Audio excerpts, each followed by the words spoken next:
I'm Daniel Furley, looking after our supply chain desk at Career Scout. And today I'm joined by my colleague, Matthew Tom, who is the director of our HR recruiting desk. Today, Matt and I will be discussing strategies that HR professionals can utilize when taking an interview with HR directors overseas. Matt, can you start us off by telling us your first tip for HR professionals in Japan taking an interview with an overseas stakeholder? So the first tip I would say is research. So you want to do your research beforehand, and there's a variety of ways that you can do this research. But you can get information from articles online. You can use your recruiter who can also provide you lots of inside information about the role, the background, what's going on.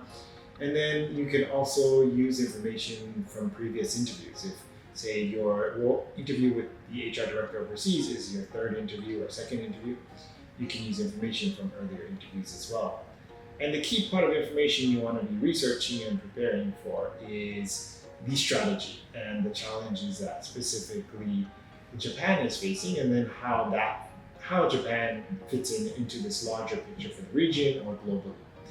For example, oftentimes it's been said that the engagement score for Japan has historically been lower than other countries, and it could be, again, a cultural aspect to that.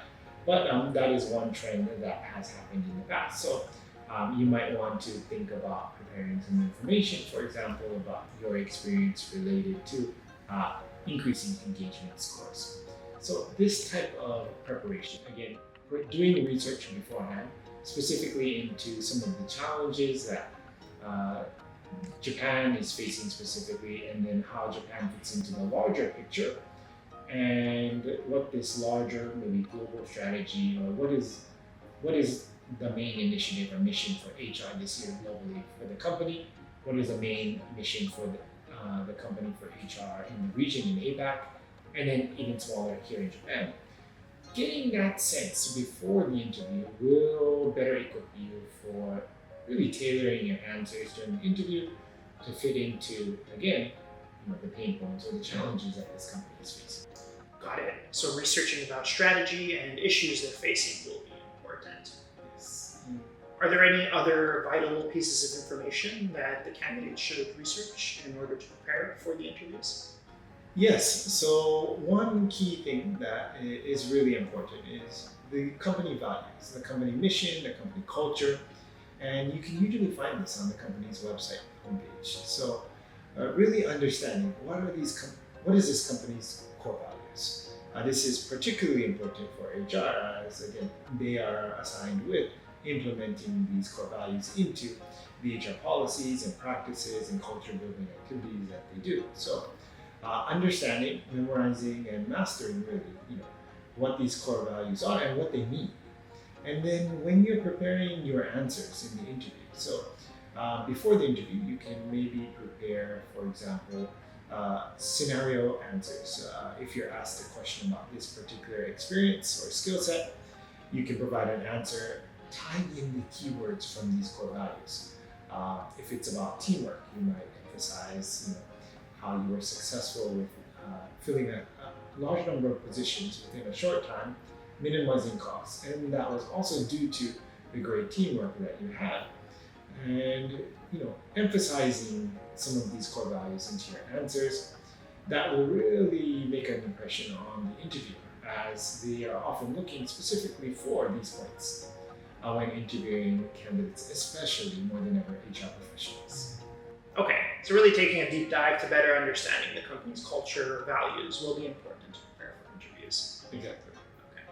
Matt, how about quantitative data? Is there any sort of data that HR professionals should keep in mind when preparing to take an interview overseas? Sure, there is a lot of quantitative data related to HR, and most people might not imagine there is, especially maybe someone coming from more of a supply chain background like you, where you're dealing with how many SKUs is this candidate handling, or a finance candidate dealing with numbers all day.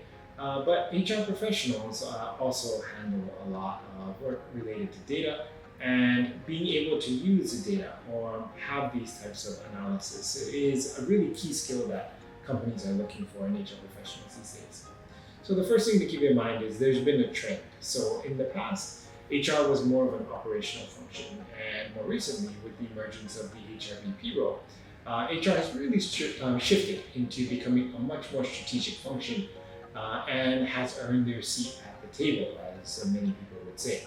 HR members are a valued member of the management team, the C-suite even, and their opinion matters. And the way that they can continue to make their opinion matter is by, again, using HR data, using HR analytics when making proposals or proposing initiatives or offering advice and solutions. So not only are they using their HR expertise, but they're also using data.